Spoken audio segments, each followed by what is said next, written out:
Benvenuti al Giro del Mondo in 80 giorni. A cura di Radio Nostra, ogni lunedì sera dalle ore 21. Buon ascolto.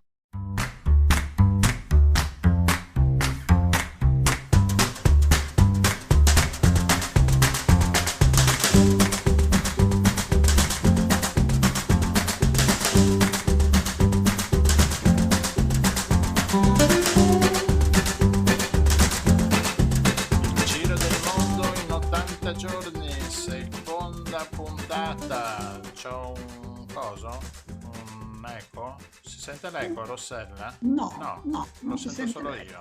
Siamo in montagna con la nostra mongolfiera e quindi siamo partiamo in giro. subito. No, non riesco a capire sto eco. Va bene, ciao Rossella, buonasera. Buonasera Gianluigi, benvenuto a bordo. Pronti per la partenza? Pronti per la partenza, anche oggi andiamo un po' in giro per il mondo e forse lo Skype aperto, ma chissà, ogni giorno c'è una novità su queste tecnologie, no?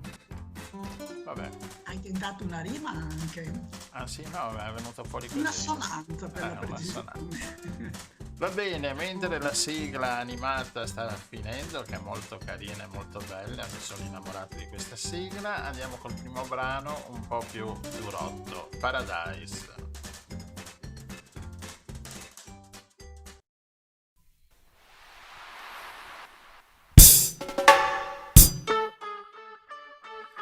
Mi senti come life che te la canta su sta vescia. Stili differenti ma con tante curve breccia. In un mondo ormai già pieno di guai. La ferocia della gente non si ferma mai. Bambini che purtroppo stanno vivendo in questo inferno, ma siamo già vicini al grande giorno dell'eterno. E per questo sai, ti dico goodbye. C'è una grande festa che ci aspetta in Paradise. Goodbye. See you in Paradise.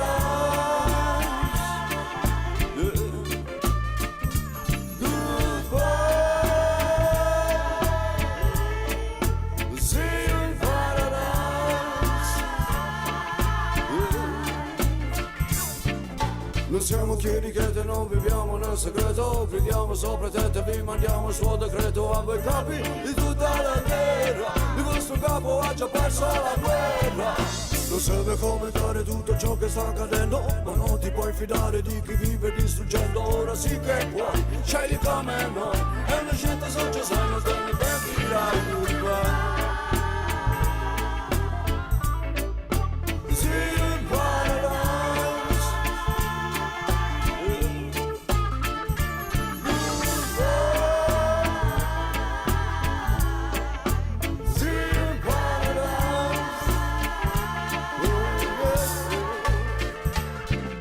Lord, my love, my God, I pray to you your son for every joy.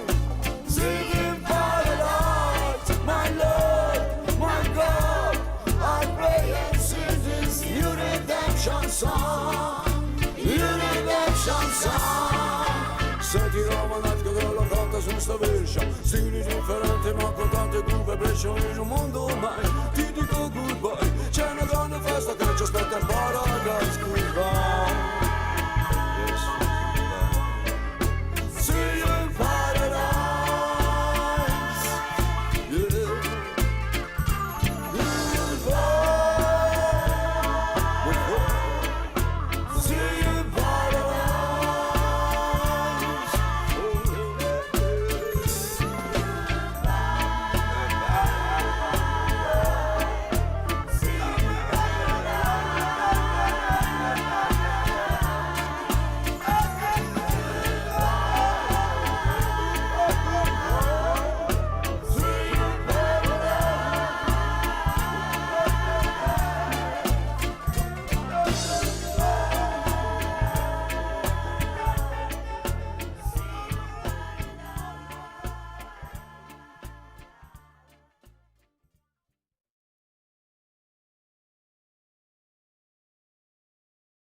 Studio, Rossella, con noi abbiamo la nostra inviata a Liverpool di Il Giro del Mondo in 80 giorni, il primo ospite, reduce dalla festa della luce, abbiamo capito, no? E con noi Alice, ciao Alice. Ciao, ciao a tutti. Bentornata sulla Mongolfiera. Grazie, sempre un piacere Sempre un piacere. parlare con Grazie, voi. prof. Allora, beh, brevemente, in realtà ti abbiamo chiamato per un altro motivo, ma questa festa della luce, che cos'è? Soprattutto come si chiama? La Perché Festa delle Luci è una festa, è una delle feste più importanti indiane e si chiama, nel nord dell'India si chiama Diwali, che è il nome più conosciuto, nel sud dell'India si chiama Deepavali.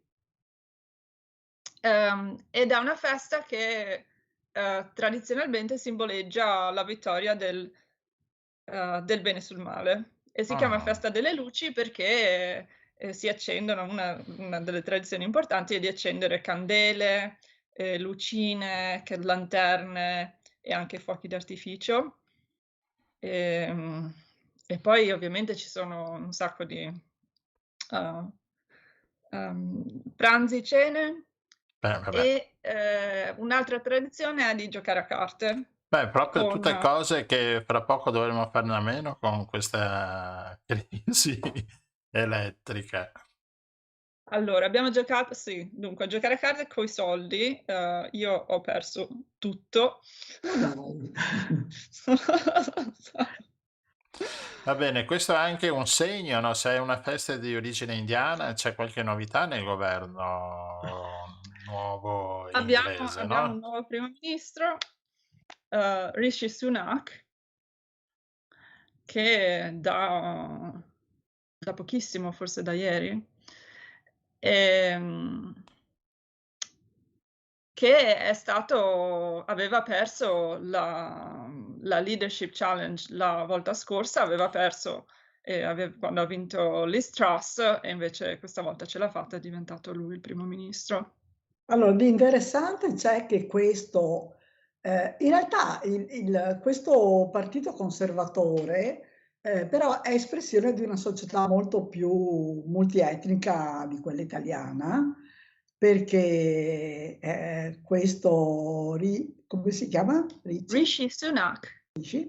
È di origine indiana. Mhm. Beh, il Regno Unito ha una tradizione di immigrazione molto più antica rispetto all'Italia, quindi bisogna anche tenere presente Anche perché questo. aveva un impero, ecco, e Comunque, dell'impero faceva parte anche l'India, per cui sì. Ascolta, Alice, ma raccontaci un po', perché sono stati un po' convulsi, diciamo, gli ultimi 2 mesi della politica sono inglese. stati mesi difficili, sì. Allora, è iniziata male. È iniziata male quando Liz Truss è diventata la nuova prima ministra e 2 giorni dopo è morta la regina Elisabetta. E questo forse è stato un segnale che le cose sarebbero andate malino. In effetti Liz Truss è stata la prima ministra più corta nella storia del Regno Unito, è durata solo 44 giorni. E di questi 44 giorni, 10 giorni sono stati il periodo di lutto per la regina Elisabetta, in cui non è successo praticamente niente. Quindi, insomma, 34 giorni di attività. Però sono stati 34 giorni di attività in cui sono successe tantissime cose. Abbastanza pirotecnica come attività. Allora, la storia è iniziata come subito dopo il periodo di lutto, quando il cancelliere, che sarebbe l'equivalente probabilmente in Italia del ministro della finanza, ha pubblicato il famoso o famigerato mini budget. Il mini budget, che non è la manovra, è l'annuncio della manovra, di come sarebbe andata la manovra. E il mini budget conteneva 2 cose fondamentali. Una erano sussidi per le bollette, sussidi ingenti per le bollette per 2 anni, che praticamente fissavano i prezzi dell'energia a un prezzo che, per dire, è inferiore al prezzo che pago io adesso, e i prezzi, insomma, ci si aspetta che i prezzi aumenteranno ancora. e il governo avrebbe pagato la differenza tra i vecchi prezzi e i prezzi nuovi, che sono molto più alti. E l'altro annuncio era l'annuncio dei tagli alle tasse. Un po' per tutti quelli che pagano le tasse avrebbero avuto dei tagli, ma soprattutto per quelli che guadagnano più di 150.000 sterline all'anno, cioè credo Non forse il contrario, ok. il 2% delle persone più ricche nel Regno Unito. E uno dei problemi grossi che c'è stato è che non c'è stata nessuna spiegazione di dove avrebbero trovato i soldi per questa manovra da 45 miliardi. Normalmente una manovra viene esaminata da un ufficio che si chiama Office for Budget Responsibility, che controlla che ci siano i soldi. Però questa cosa per il mini budget non è stata fatta. Loro hanno detto, beh, non c'è stato tempo, l'Office for Budget Responsibility ha detto no, non è vero, il tempo c'era, ma non ce l'hanno chiesto, insomma, vabbè. Non si è capito molto bene cosa è successo lì. A quel punto i mercati hanno iniziato ad agitarsi e questo è successo nel giro di pochissimi giorni. I mercati si sono subito agitati, in particolare la sterlina è crollata e i tassi di interesse sui titoli di Stato sono aumentati moltissimo. Questo è un po' complicato da spiegare, ma sostanzialmente la gente era più riluttante a prestare soldi al Regno Unito perché avevano meno fiducia nella capacità del Regno Unito di ripagare. I risultati immediati per la gente comune sono stati due. I tassi dei mutui sono aumentati tantissimo. Il mercato immobiliare si è essenzialmente fermato, cioè nessuno metteva più case in vendita perché ci si aspettava un crollo dei prezzi. E questo è stato l'effetto numero 1. L'effetto numero 2, per ragioni complicate che dipendono dal modo in cui le pensioni private sono regolate nel Regno Unito, alcuni fondi pensionistici si sono improvvisamente trovati in gravissimo pericolo di andare in bancarotta. E quindi di non riuscire a pagare le pensioni. E quindi di non riuscire a pagare le pensioni, in particolare, sì. E a questo punto, per migliorare la situazione, Kwasi Kwarteng ha fatto sapere ai giornalisti che ci sarebbero stati più tagli di tasse. Questo signor Quasi era il cancelliere, cioè cancelliere. ministro del tesoro, diciamo. Esatto, della finanza. Cioè più tagli ancora. Esatto. Tra l'altro bisogna tenere presente che i proprietari di case tradizionalmente sono un blocco che vota Tories. E quindi questo blocco improvvisamente si vedeva rischiare che i prezzi delle case crollassero. Quindi, insomma, è stato un brutto momento per molte persone, tra cui molti parlamentari dei Tories. E tra l'altro il Parlamento non ha avuto la possibilità di votare subito su questo mini budget. Quando è stato pubblicato il mini budget, il Parlamento era in vacanza. E dopodiché alcune parti della manovra sarebbero state votate solo a primavera. Quindi praticamente molti dei parlamentari non avevano alcun modo di obiettare a questo mini budget, a parte pressioni informali. A questo punto, per evitare il completo disastro, soprattutto delle pensioni, che insomma per un sacco di persone erano un problema molto grave, molto concreto e molto urgente, perché una volta che hai fatto bancarotta non si può tornare indietro. E quindi la Banca d'Inghilterra ha iniziato a comprare titoli di Stato per cercare di normalizzare la situazione. E qui c'è stato un periodo un po' di caos, in cui la Banca d'Inghilterra ha detto ok, allora iniziamo a comprare titoli di Stato, però guardate che lo faremo solo per un periodo limitato e dovete risolvere il problema. E nessuno ha risolto niente, allora hanno detto vabbè continuiamo, però poi ci fermiamo, così c'è stato qualche giorno in cui i mercati sono stati molto altalenanti, un sacco di persone erano molto preoccupate, sembrava che ci sarebbe stato veramente il disastro. Molte persone si stavano preparando al disastro completo. Dopodiché, dopo questo periodo di caos, a un certo punto Liz Truss non ha avuto altra scelta. Prima di tutto, Kwasi Kwarteng ha cancellato la parte più impopolare del mini budget, e cioè il taglio delle tasse al 2% alle persone che guadagnano di più, che sarebbe stato un taglio, in realtà era una parte relativamente piccola della manovra, erano 2 miliardi su 45, però era un simbolo della della gestione. Sì, sì. E dopodiché, dopo qualche giorno ancora, ha dovuto licenziare Kwasi Kwarteng e ha nominato un nuovo cancelliere, Jeremy Hunt, che praticamente ha cancellato tutto.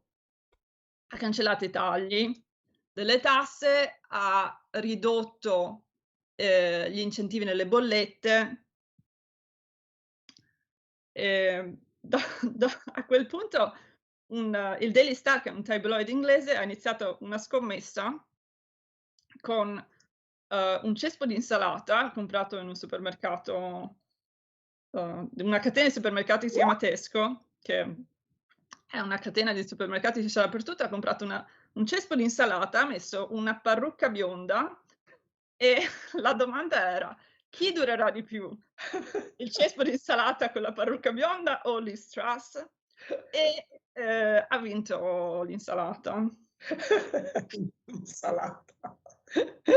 Questa non è arrivata in Italia. Ha vinto l'insalata e Liz Truss alla fine si è dimessa. Che è dimessa. Quello che invece è arrivato in Italia è che lei, fino a 3 secondi prima di dimettersi, ha continuato a dire: sono una lottatrice, non mi arrendo facilmente. E 2 giorni prima, quando il nuovo cancelliere aveva completamente stravolto la manovra, ha detto: io non sono una donna che fa una svolta a U, quando aveva completamente cambiato le carte in tavola. È stato, per questo e per molti altri motivi, è stato un periodo veramente di caos.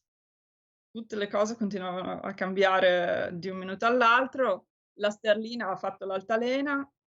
Diciamo che ci sarebbe da ridere se non fosse che è costato un bel po' comunque ai contribuenti inglesi, no? È costato moltissimo, perché l'intervento della Banca d'Inghilterra comunque è costato.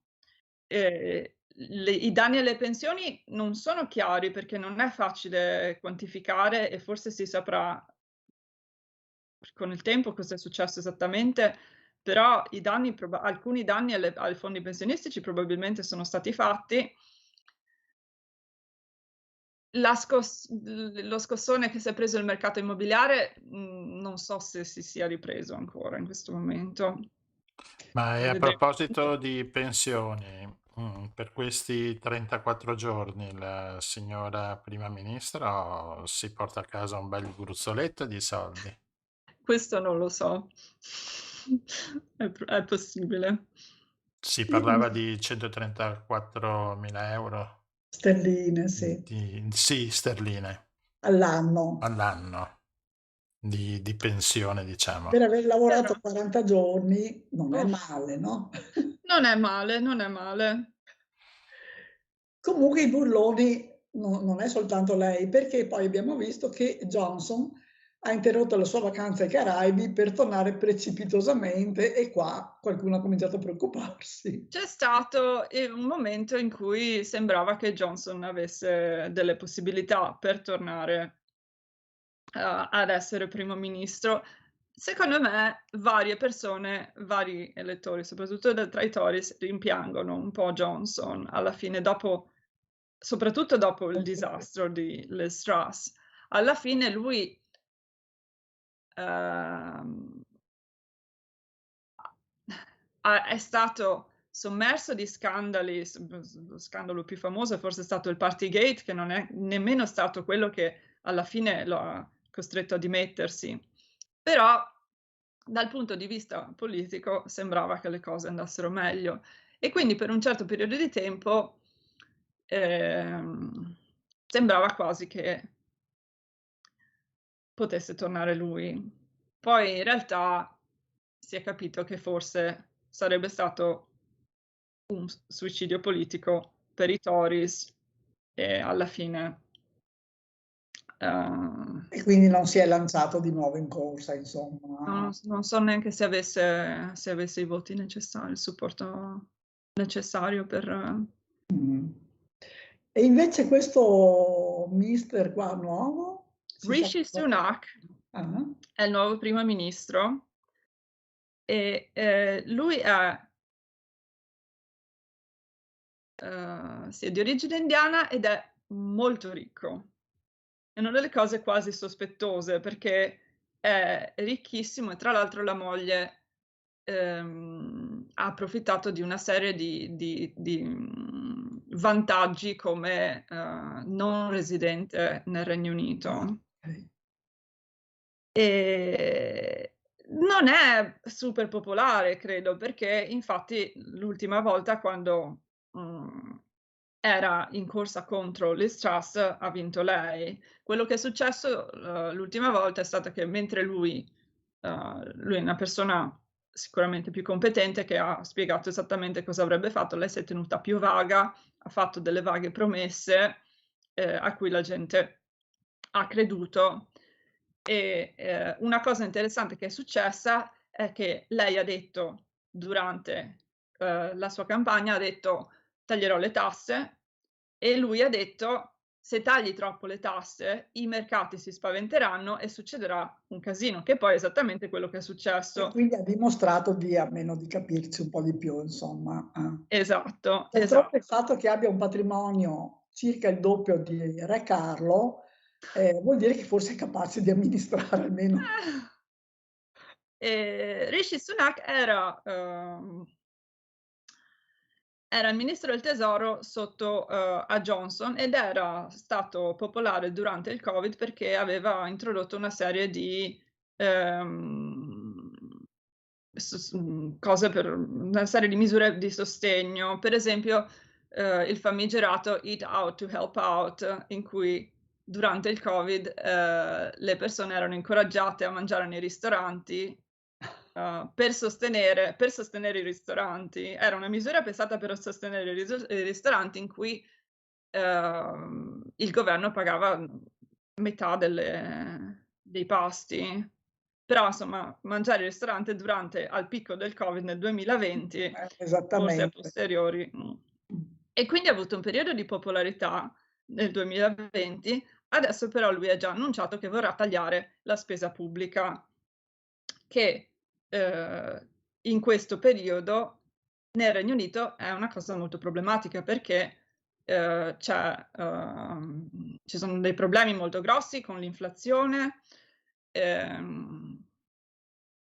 con qui la chiamiamo cost of living crisis, cioè tutto diventa più caro, l'NHS è in crisi, che è il Servizio Sanitario Nazionale, che è molto amato da tutti gli inglesi ed è sempre più in crisi, tant'è che si parla addirittura di uno sciopero dei medici infermieri.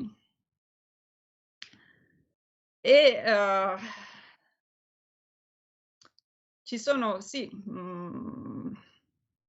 dei problemini interni nel partito perché alcuni dalla destra dei Tories gli danno la colpa delle dimissioni di Johnson, perché lui è uno dei ministri che si sono dimessi. E d'altra parte anche lui ha partecipato, era implicato nel Partygate, perché anche lui ha partecipato a qualche festa. Quindi insomma non arriva proprio così immacolato, una posizione immacolato. un po', sì. Comunque vedremo cosa succede. Le elezioni normali saranno credo tra 1 anno e mezzo. E quindi auguriamo alla Gran Bretagna di tenere duro fino se non altro perché ci sono degli italiani che conosciamo che abitano lì, giusto per essere generosi. Grazie.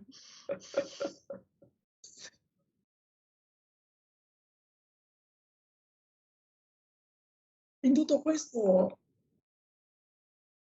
sì, no, scusa Gian, no, in tutto questo c'è stata la copertina dell'Economist, Sì. che probabilmente ha fatto più scalpore in Italia,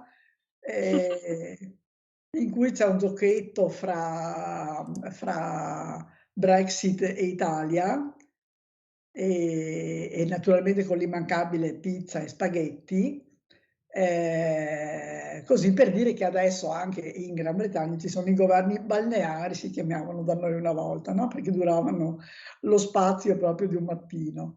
Ehm, e adesso però ci sta battendo alla grande la Gran Bretagna ultimamente, coste È il nostro turno, è il nostro turno. Dai, un po' per ciascuno. Va Va bene, bene. Alice, grazie. Ti chiameremo quando succederà qualcos'altro in Inghilterra. Ormai tu sei lì, sei la nostra inviata. Tastiamo il polso inglese, grazie a te. E niente, buone serate inglesi e Grazie a buon voi, lavoro. buona serata. Ciao, grazie. Ciao ciao. Oh.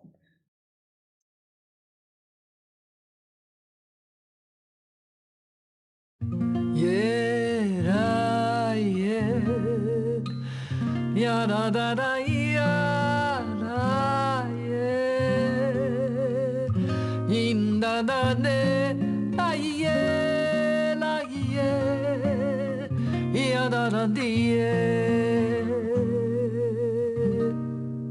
ja ja today.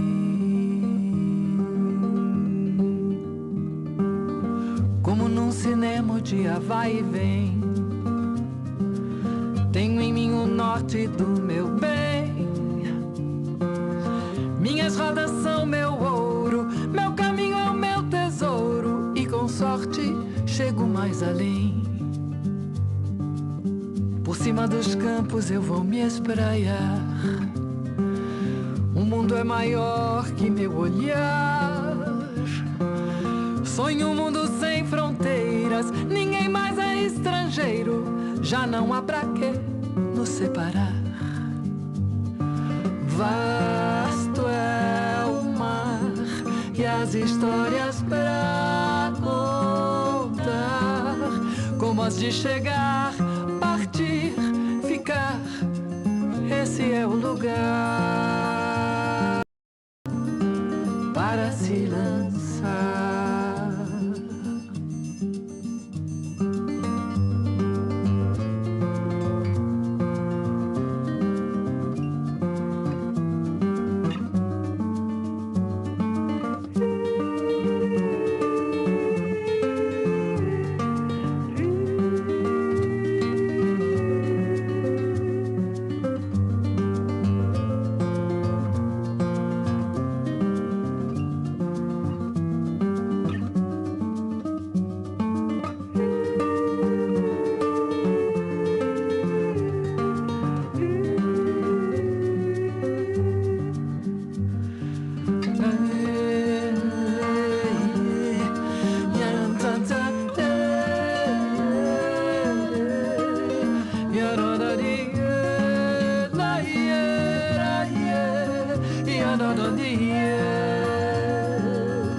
Como num cinema o dia vai e vem.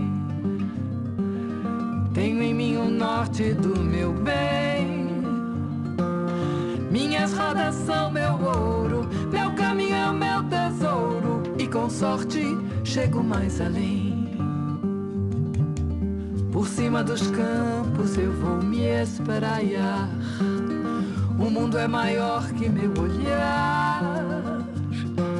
Sonho um mundo sem fronteiras, ninguém mais é estrangeiro, já não há pra que nos separar.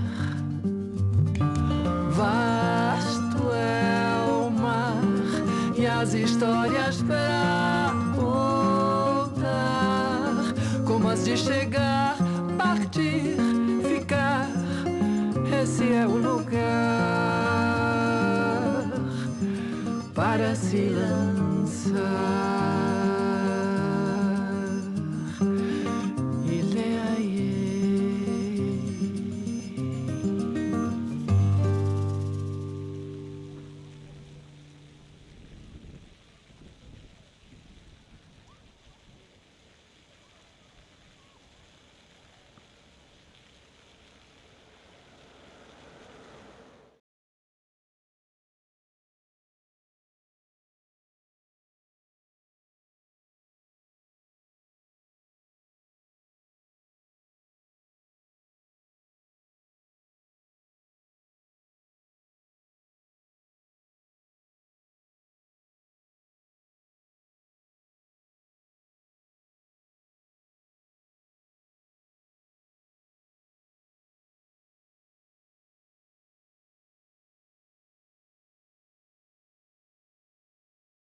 Ok, Sì, perché non la sento connessione secondo la me tua è voce. La mia poco la limpida. sentite? No, Sì, credo che sia la mia. perfettamente. Non sento la sua però. E adesso mi sentite? No, già No, c'è qualcosa che non va. non È lì che quadra. affinché lui risolve il problema tecnico. Parlate Quindi tu voi? sei Sì. una cantante, un artista, però a 360 Senti, gradi possiamo quasi dire. sì, io ho evitato in verità perché sono nata da una famiglia dove il nonno era un maestro, no? E dunque è andato in Brasile Veneto, ceccato con 2 C, una me l'hanno mangiata in Brasile. E niente, tutti i suoi figli sono diventati musicisti perché era l'unica cosa che lui sapeva fare, anche se volevano dargli la terra per coltivare, eccetera, eccetera, non è stato capace, perciò invece ha creato i figli musicisti, e dunque mio padre era il più giovane e suonava clarinetto e sassofono. E però quando sono nata io lui non ce la faceva perché era veramente una vita molto difficile mantenere una famiglia, 2 figli e come musicista si campava si faceva molta difficoltà a campare, no, in quei tempi. Suonava in orchestre, loro cioè c'erano sale da ballo ad esempio, no, dove si suonava, per dire, uno stile che ci può venire in mente, non so, Ray Conniff, quelle grandi orchestre così, no. Infatti lui ha partecipato di alcuni long play anche come solista, di sassofono tenore. E niente, poi dopo lui ha smesso, però la musica uno non smette mai, anche se Certo. smette di fare il musicista, non la smette mai. E perciò ha sempre suonato il sassofono, io ho imparato a cantare con lui, credo che prima di ancora sentire i tanti samba e tanti che, sentivo il sassofono Ben Webster, sentivo brani di jazz antichi, oppure dopo quando è venuto fuori Jean Gilberto e tutta quell'onda di un sax più leggero. Io posso dire che ho imparato a cantare con mio padre, col sassofono, sì, Che bello. questo. Però evitavo di fare il musicista perché dicevo: no, questa è una professione della fame. Invece, quando ho lasciato il Brasile per l'Italia, io facevo l'artista in Brasile e facevo un ufficio che non c'è più, che ero disegnatrice. Cioè in televisione non è che avevi i computer, no? Allora tutto si faceva, dalla scritta all'effetto di specchio sugli attori della novella, a Lo tutto si facevi faceva. proprio. Sì, eravamo 10 disegnatrici, no? Così. Ehm, Disegnista si diceva una volta. Non c'è più questo mestiere. E dunque sono venuta qua, però non sono riuscita a lavorare con l'arte e invece con la musica, grazie a Dio, non mi è mai mancato da mangiare. Sicché ho cominciato a Roma e subito dopo 2 o 3 mesi che facevo tipo un piano bar con la chitarra, suonando solo brani sconosciuti di Caetano Veloso, Ah. tutti dei maledetti brasiliani, quelli che erano più marginali, adoravo così. Però mi hanno invitata a Treviso a suonare su un posto dove ho avuto la fortunissima di aprire concerti a Paul Bley, Art Ensemble of Chicago, e anche, come si chiama, Sun Ra. E dunque io, una ragazza di 23 anni, 24, che aprivo i concerti di questi grandissimi nomi del jazz. Dopo io mi sono convinta che io ero una cantante jazz, mi sono iscritta alla Berklee College of Music, ho vinto una borsa di studi in America, sono andata a studiare lì, però ero già cantante, facevo il mestiere, mi guadagnavo la vita così, perciò non ho voluto stare in America lì a vendere hamburger per avere un diploma da cantante, cioè cercavo la mia voce, avevo questa cosa di cercare un mio perché dentro la musica, no? Così ho mollato la scuola, sono tornata in Italia. Bello, complimenti per il percorso così molto vario. Allora, noi in realtà abbiamo chiamato Lica perché, vabbè, ci piace sempre sentire storie di musica, di musicisti, e, insomma, e aprire finestre su questo mondo infinito.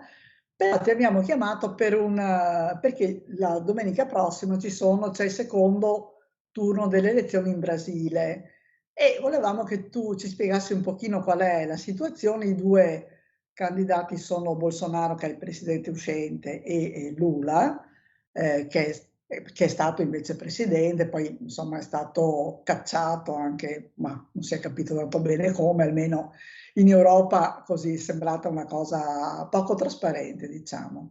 Ecco, vuoi raccontarci un pochino? Sì, io non posso non essere di parte perché chiaramente non sono mai stata di destra e perciò il governo Bolsonaro è una cosa che non mi rappresenta, perciò chiaramente, però diciamo che cercando di fare un'analisi più fredda e non soltanto tirando la corda per dove vorrei. Io vorrei che tornassi Lula, chiaramente. Questo è chiaro, non posso evitare di dirlo, però facendo un'analisi fredda, diciamo che non ho mai visto il Brasile così diviso, così con tanto odio, perché questo è un governo, quello di Bolsonaro, un governo che ha impiantato tantissimo odio, è un governo che è a favore delle armi, molto simile a quello di Trump, versione Sud America, sempre. Quando parliamo dobbiamo sempre pensare a che non c'è un paragone. Quando parliamo di Sud America parliamo di 100 anni di solitudine, parliamo di quelle cose lì che possono sembrare veramente assurde, e in effetti lo sono. Ad esempio, c'è stata una violenza ieri, una cosa inaudita di un ex deputato che ha offeso una giudice, una signora di più di 70 anni, e siccome l'ha offesa e aveva già come si dice, il braccialino di quelli che sono in prigione domiciliare, Ok, sì. no?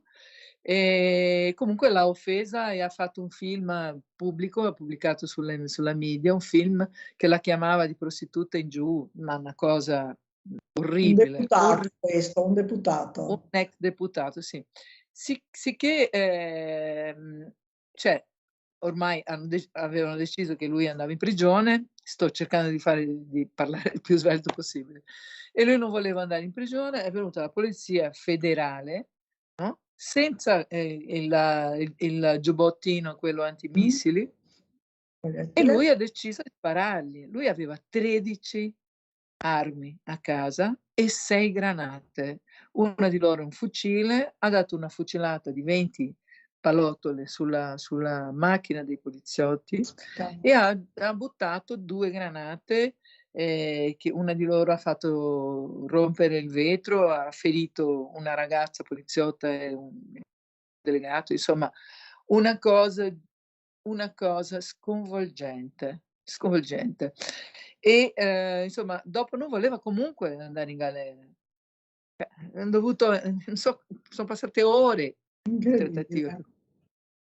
E insomma è tutta una pagliacciata, perché questi hanno inventato un prete che non è prete, che dicono la congregazione dice che non è prete, che lo rappresenta e portava le sue armi, gli ridava le sue armi di questo qua che era dentro sua casa, non voleva uscire, alla polizia. Ma è una cosa, cioè una cosa da se leggi su un romanzo, diciamo sudamericano di politica, dice: "Beh, insomma, è montato il circo", Ci ecco, il sta. circo sudamericano Ascolta, della una politica. delle cose che noi in Italia non riusciamo a capire, forse potrei dire anche in Europa, è allora la gestione Bolsonaro dell'epidemia è stata disastrosa.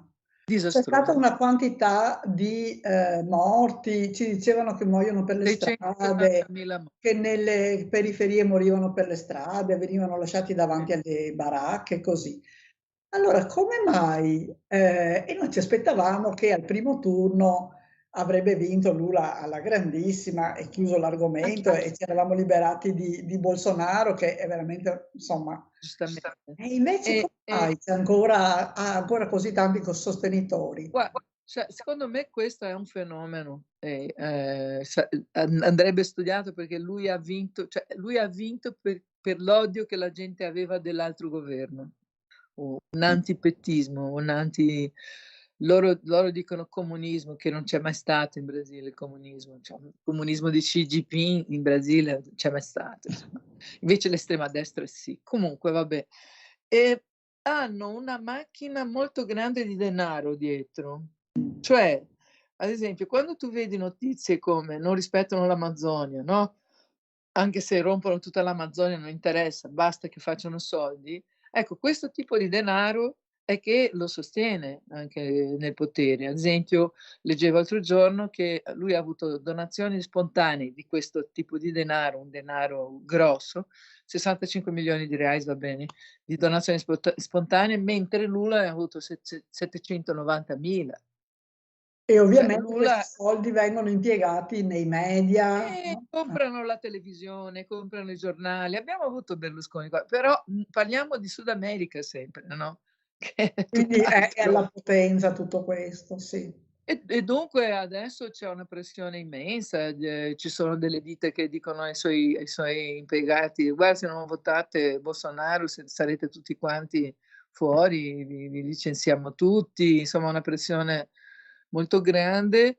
Ora c'è da dire che io ho una speranza, non lo so, forse sono futile, ma cioè io leggevo una volta un articolo che parlavano dell'America e che hanno sconsiderato il voto black, cioè il voto nero o pardo o che sia.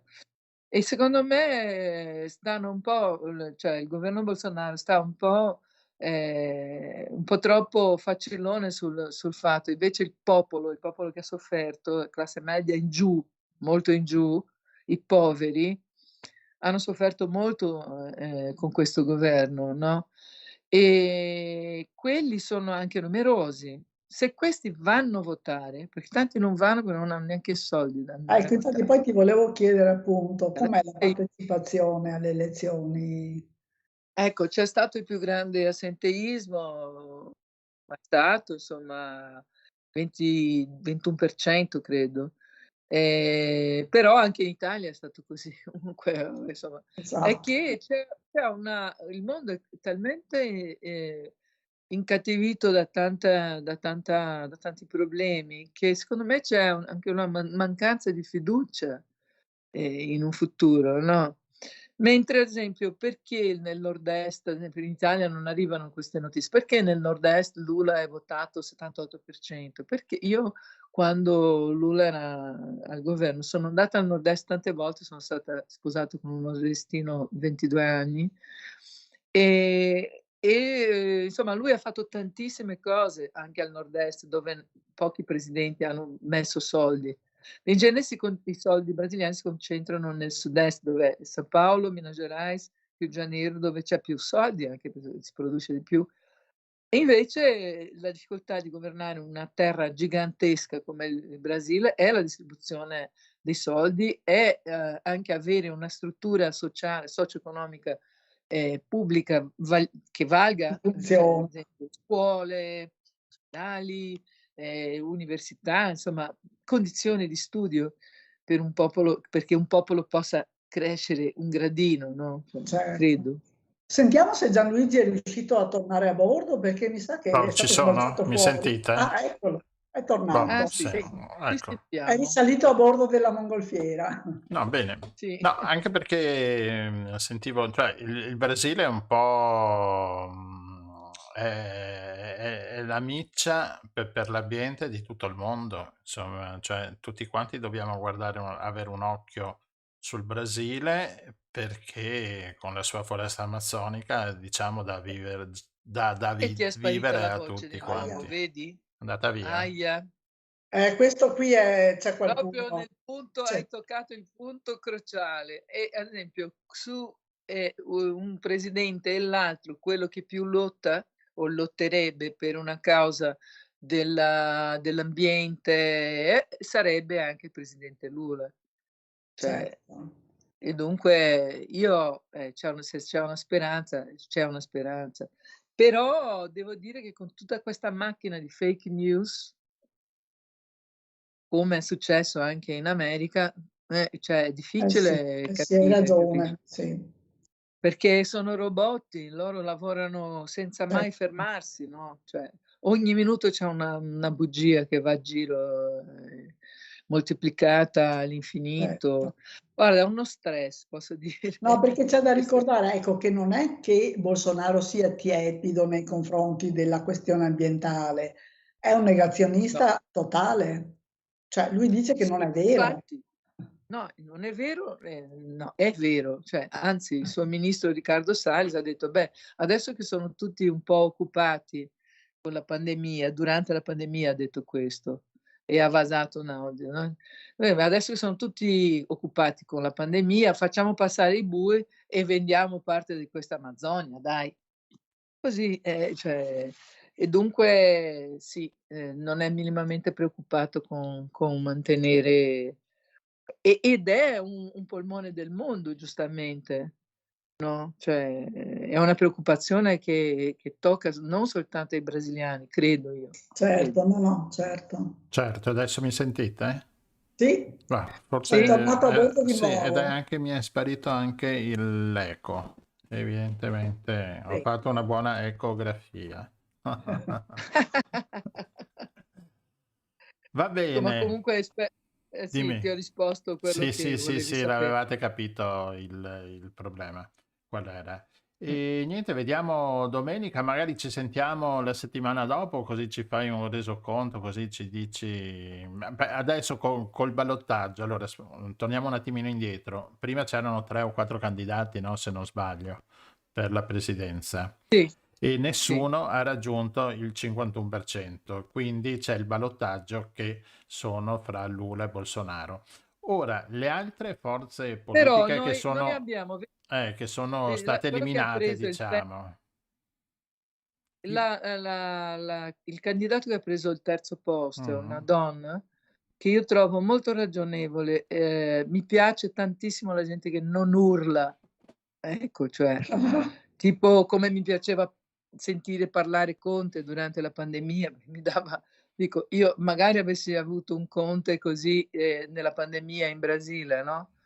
Cioè, lei parla, si chiama Simone Tebet, ed è molto ragionevole nei dibattiti, è l'unica che non urla, non comincia subito con una parolaccia, dice quello che vuole senza offendere, con molta fermezza, e lei ha aderito a Lula completamente. Già quello che ha preso il quarto posto, che è Ciro, è purtroppo un uomo intelligente, però è un uomo che gira la bandiera conforme al vento, no? Cioè, sembrava quasi fossi più tendente ad aiutare Bolsonaro, invece il suo partito ha deciso di dare l'appoggio a Lula, però non ha fatto niente. Invece lei, Simone, è con Lula anche su quando fa questi comizi così, ed è molto valida. Io spero che i suoi votanti, che erano più o meno 4 milioni, vadano a Lula. Se vanno a Lula, non è automatico, non è mai automatico, ma Certo. se vanno a Lula magari ha più chance di vincere, perché la percentuale si è ridotta molto ultimamente con tutta questa macchina di fake news che ha Certo. Bolsonaro. Però con questo fatto che è successo ieri, questa aggressione, non lo so, non riesco ad avere una previsione. Se ci parliamo la prossima settimana, io ho una buona notizia, sarò a Tokyo. Ah, bene, allora ci Ah, colleghiamo Cioè, con posso Tokyo. parlarvi il lunedì, Sì, il 31, e il 30 sarà le elezioni, sì. e l'1 volo a Tokyo e Ah, sarò 3 ok. mesi lì. Vabbè, dopo che ti bello. chiamiamo anche, ci parli un po' di Tokyo fra un po', fra un mesetto così. Vabbè, Ah, senz'altro, ormai sei la nostra con molto piacere. inviata, quindi Grazie, mi fa da piacere. Tokyo non abbiamo mai avuto nessuno, no? Abbiamo avuto dalla Nuova Zelanda, dal cosa, ma da Tokyo No. non abbiamo mai mandato Dobbiamo nessuno. solo contare le 7 ore di differenza che avremo. Esatto, è No? vero. Quindi se Piacere. qua sono le 9, là saranno più tardi, Piena notte notte, fonda, le piena 3, le 2. Ma sì, Notte ma vabbè, ma fonda. tu sei abituata alle notti con le canzoni, Comunque dai, si può fare si una può cosa fare, sì, così. dai. Va registriamo bene, prima. Lica, e tanto per restare in tema allora di musica, ascoltiamo un altro tuo brano, film, si dice film? Sì, allora il primo brano è Come un cinema ed è di Stefano Scutari e mio, Sì. l'ultimo disco che abbiamo fatto si chiama Due Comete ed è su Spotify, come tutti gli altri dischi. E questo Stefano Scutari io l'ho conosciuto quando sono andata a Treviso, che Beh, vi vi dicevo abbiamo prima. conosciuto qua a Tre Porti, no? Ecco, Durante il Festival della canzone veneziana. esatto. Con lui. E poi questo ultimo brano invece è un brano dell'anno 2000. Ho registrato con un team di musicisti meravigliosi, con Romero Lubambo, con Paolo Calazans, Arthur Maia, c'è un disco meraviglioso, Carlos Bala, e questo è forse diciamo, il brano con più visioni che ho su YouTube. Spero che vi piaccia, c'è un sacco di immagini di Copacabana. Grazie dell'invito. Ci fai sognare. Va bene Lica, grazie mille. Volentieri. Ci sentiamo. Grazie, in bocca al lupo. Grazie, a presto.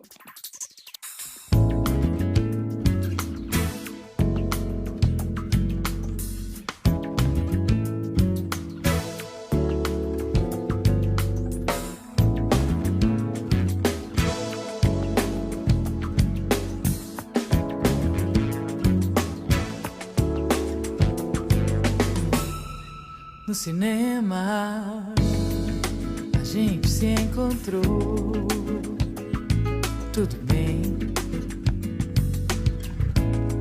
Você estava sozinho e eu também.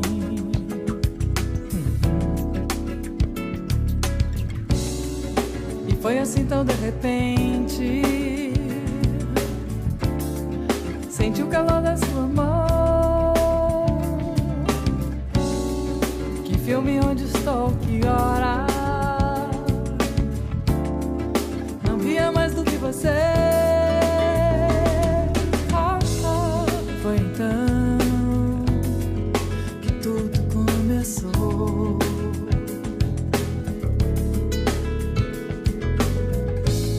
Como um sonho, meu mundo se transformou.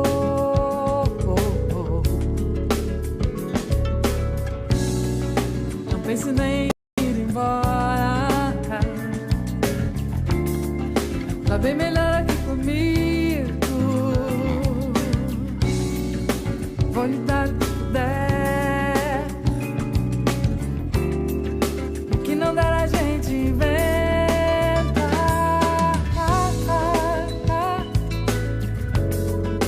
Sonho de ficar junto.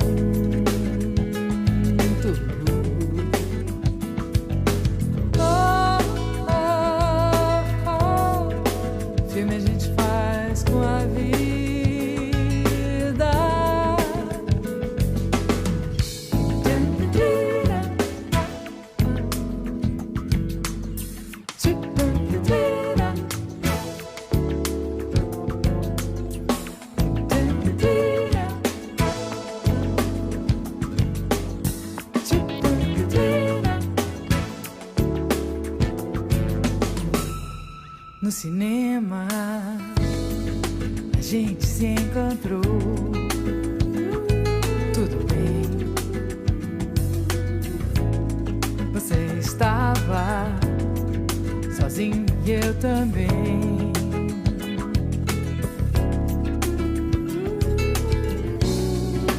Foi assim tão de repente, senti o calor da sua mão. Filme onde estou, que hora? Não via mais do que você. Foi então que tudo começou.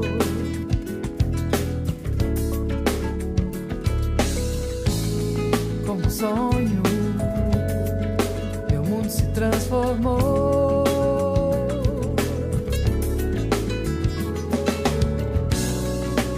penso nem ir embora. Tá bem melhor aqui comigo.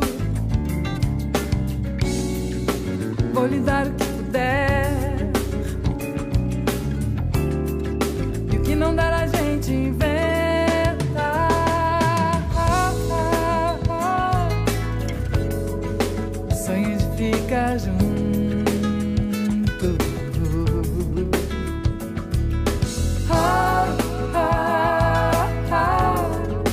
Filme a gente faz com a vida.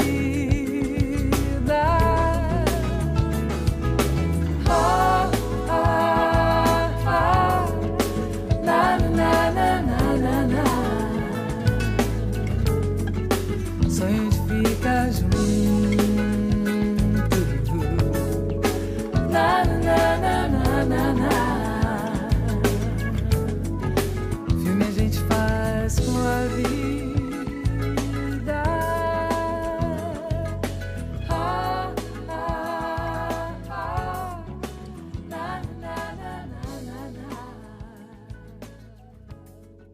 Eccoci qua, grazie alla musica di Lica Ceccato. Abbiamo sentito anche il suo brano. Sì, poi invieremo anche il link a tutti quanti, perché si può ascoltare questo programma sia in diretta su YouTube. Chi c'è adesso ovviamente ci sta ascoltando e vedendo le immagini che vanno, ma anche dal giorno successivo si può ascoltare tutta la trasmissione anche nelle varie piattaforme audio. Diventa un podcast di fatto, oppure si può cliccare sul sito di Radio Nostra, che non lo diciamo mai, ma abbiamo un sito Radio Nostra molto molto molto pieno. Stiamo anche raggiungendo Ricchissimo di materiali. esatto, sì, e che è radionostra.jimdofree.com. Un po' complicato, ma basta scrivere Radio Nostra. Adesso ho scoperto che scrivendo solo Radio Nostra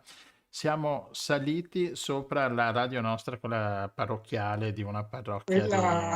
Arriviamo prima noi adesso. Maria, sì. Esatto, dell'Ave Maria. Quindi scrivete Radio Nostra, vedete il simbolo in rosso e in verde e siamo noi. Quindi adesso abbiamo il nostro terzo ospite che non è tanto distante da noi, ma è qui con noi sulla nostra mongolfiera qui a Cavallino, ed è Andrea Salvi. Ciao Andrea! Ciao! Ciao, benvenuto a bordo. Della nostra... Grazie. Come ti sembra questa mongolfiera? Abbastanza stabile, anche se c'è un po' di vento fuori, ma... Sì, mi sembra abbastanza stabile, abbastanza anche colorata. Sì, sì, i colori per noi sono essenziali.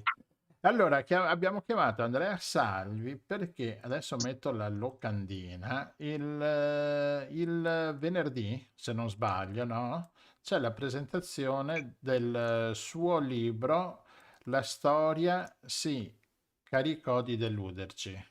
Si incaricò di deluderci. E il titolo è un po' strano, ma dopo, adesso sentendo anche Andrea, non è poi tanto strano. Raccontaci un po' che cos'è questo libro tuo che presenti, che hai stampato e che vuoi dare un segnale a tutti quanti.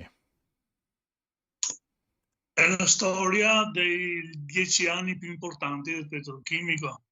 Io sono uscito dopo 22-23 anni dal petrolchimico di Porto Marghera. Sono stato assunto nel 1967 e dal 68, diciamo, al 78 ci sono stati i 10 anni più importanti delle lotte, diciamo pure lotte del petrolchimico, ma soprattutto dell'emancipazione e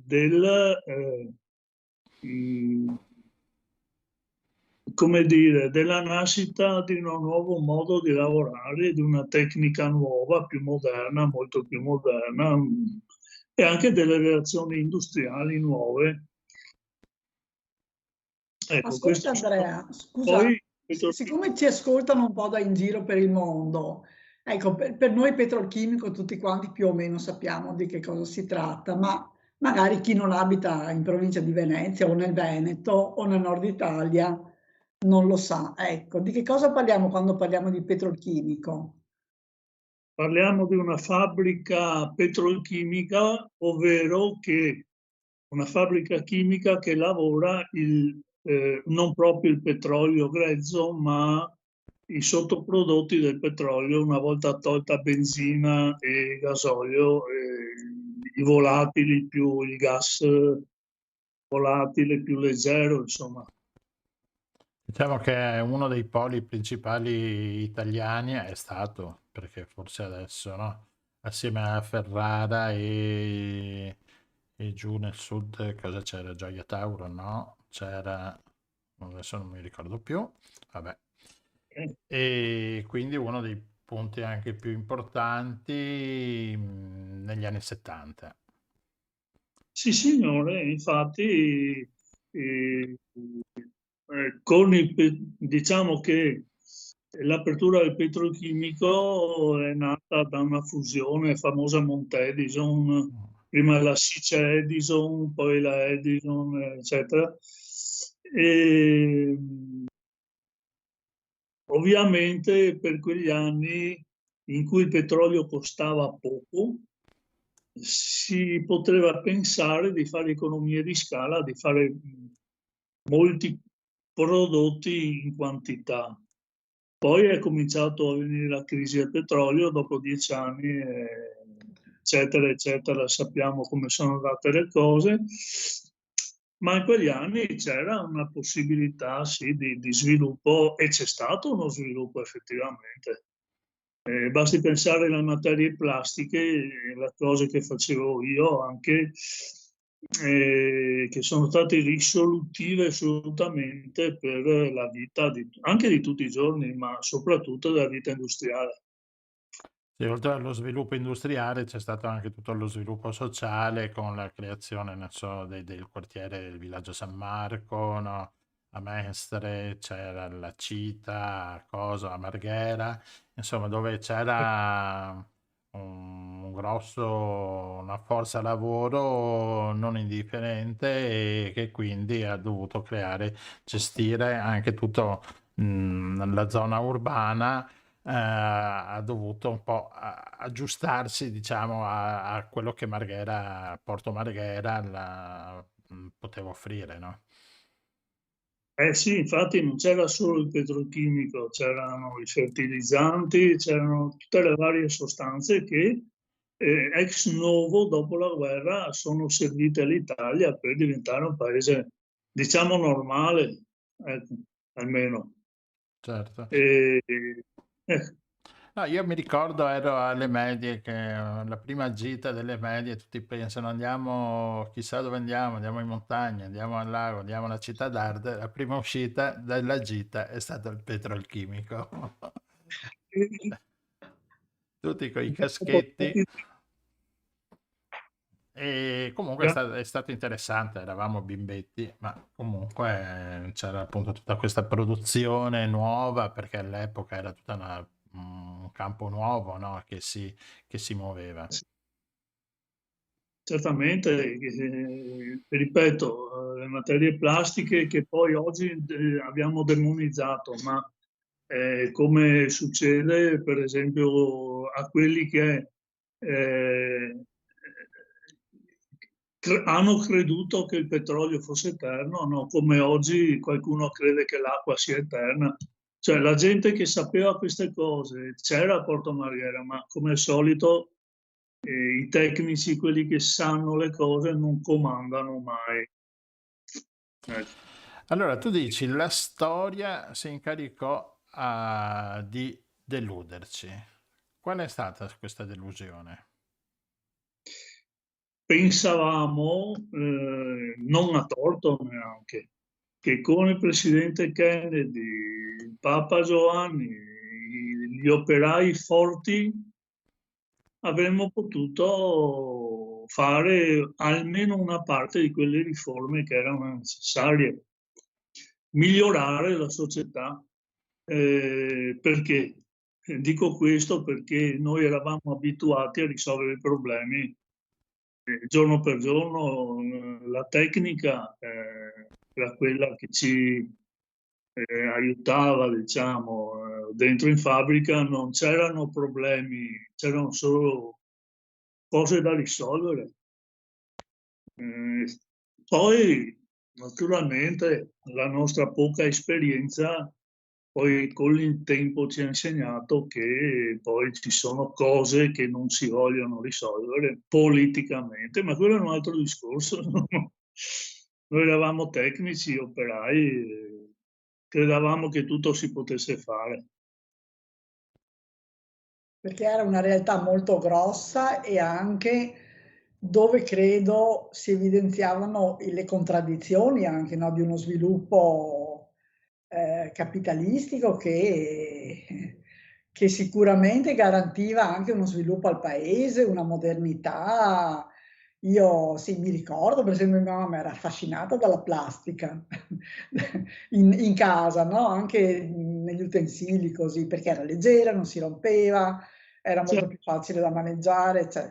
Però sicuramente le condizioni dei lavoratori, sì, non erano proprio felicissime, no? No, infatti, i primi, ma non ci abbiamo messo molto noi stessi,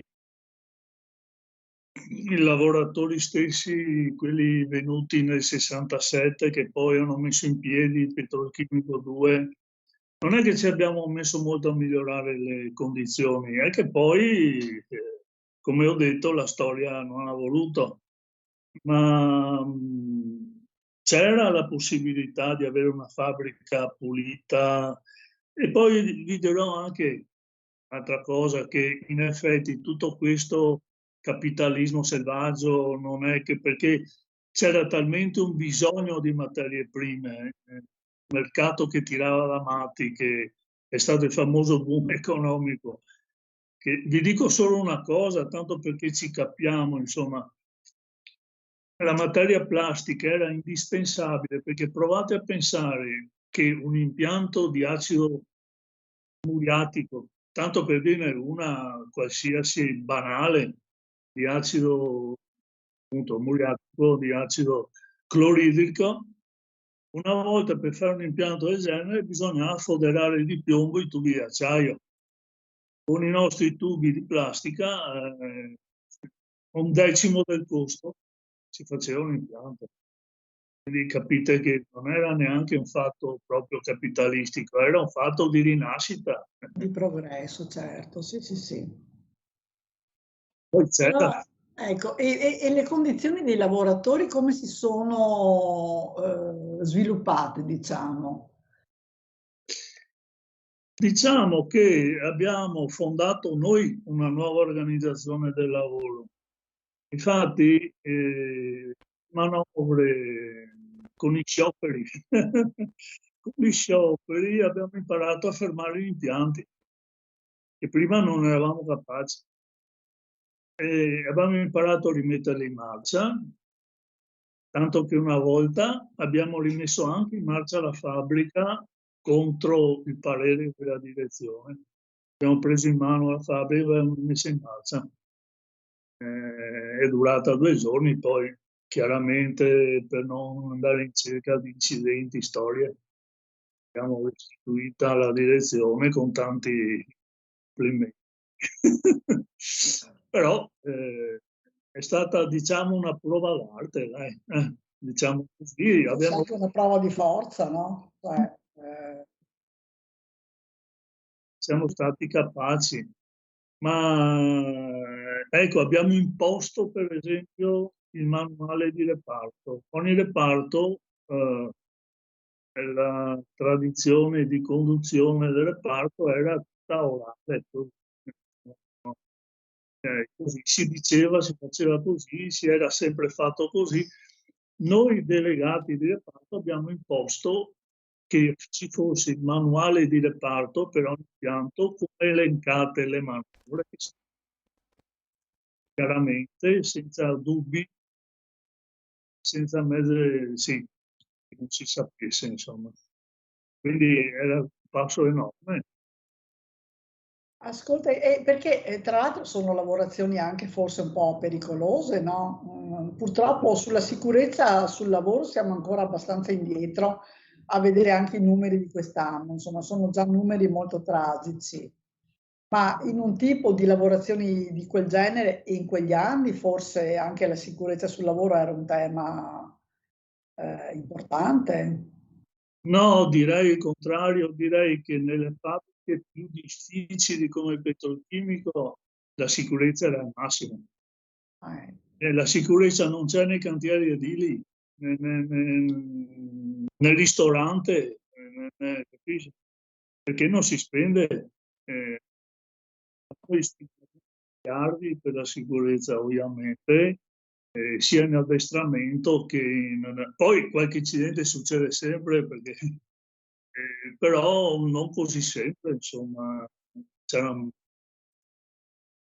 fior di tecnici che seguivano la sicurezza, un ufficio sicurezza fatto apposta. Io stesso, alla fine della mia carriera, chiamiamola così, siccome mi ero ammalato, non ce la facevo più a stare in prima linea, sono stato messo in una squadra di sicurezza che controllava i blocchi di sicurezza proprio.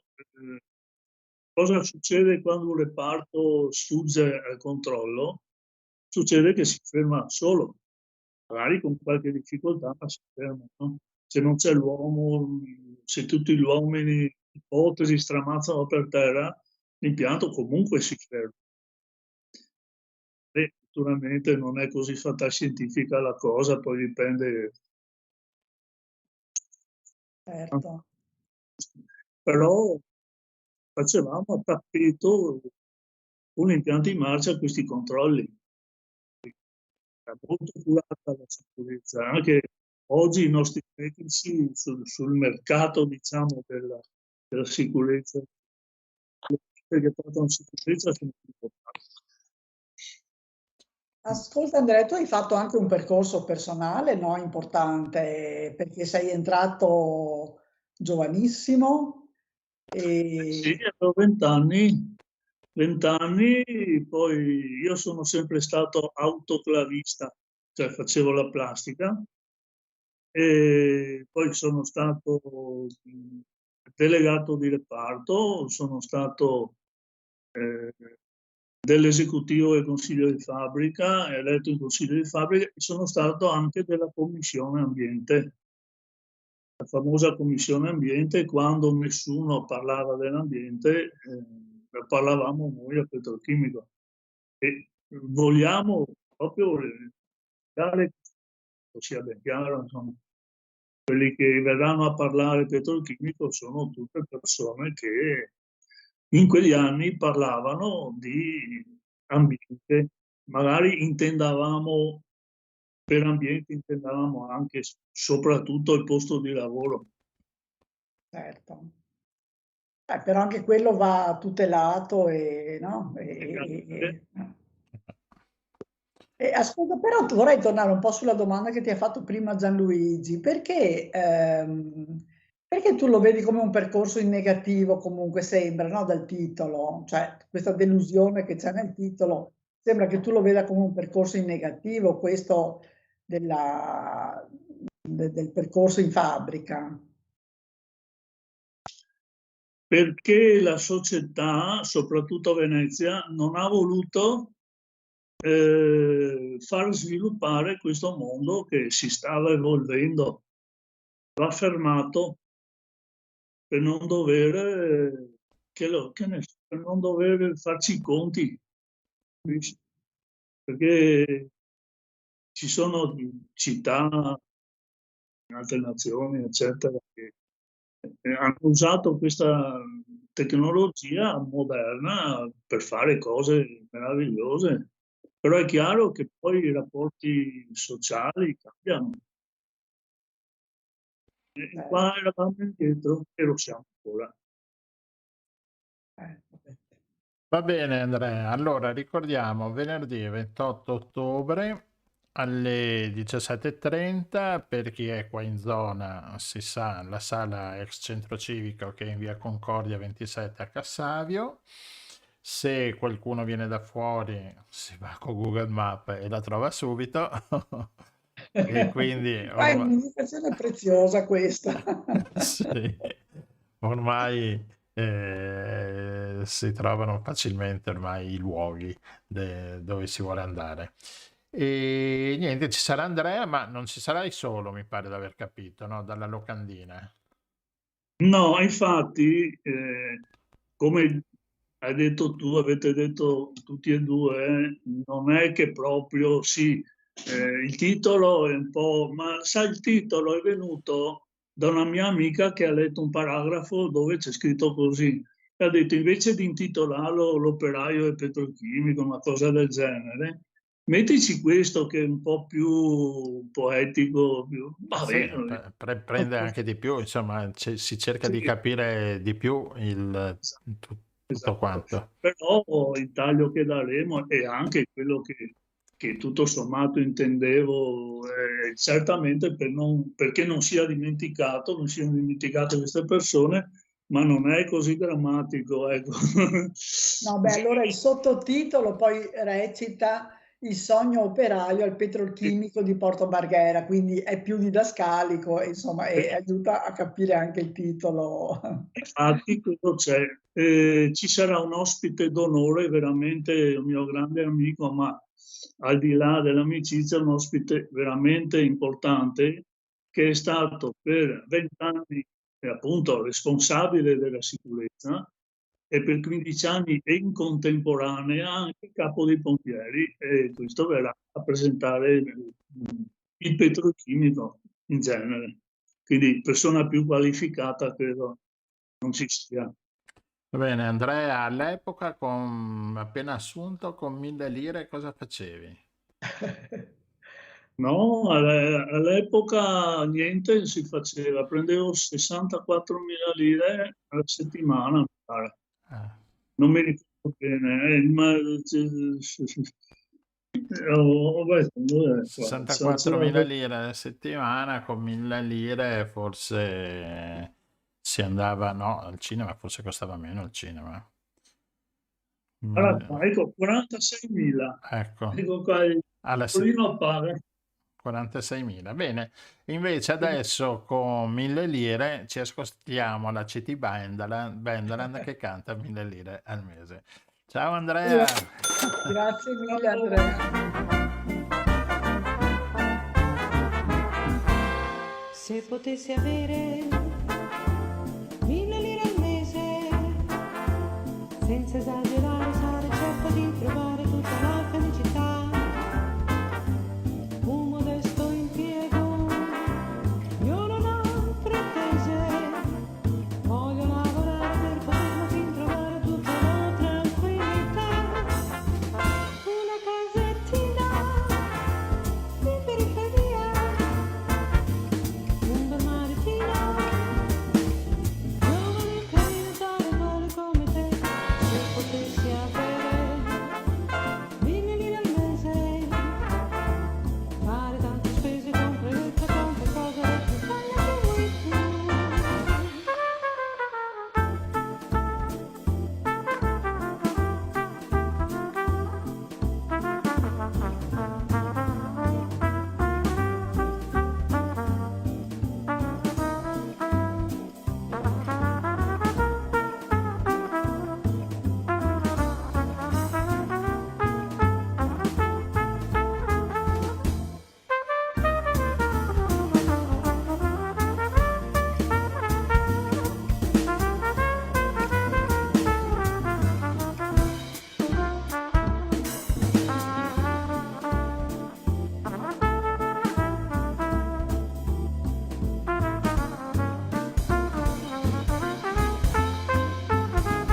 Se potessi avere 1.000 lire al mese, senza esagerare sarei certa di trovare tutta la felicità.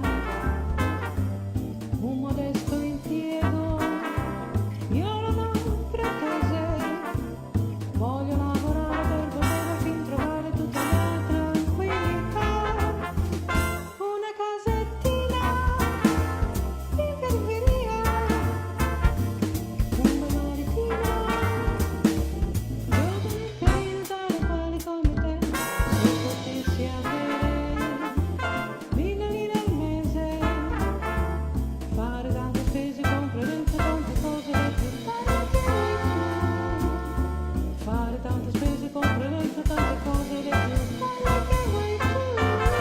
qua, torniamo mentre sta finendo la musica di CT Bandland con 1000 lire. E Rossella, accendo anche il tuo microfono. La nostra mongolfiera ci sta dirigendo verso, si parlava di Marghera, andiamo un po' più su e dovremo trovare il nostro ultimo ospite che, come si sa ormai da anni, con gli ultimi ospiti parliamo di musica. Ciao David, io ti vedo, ma vedo che hai il microfono spento, dovresti accenderlo.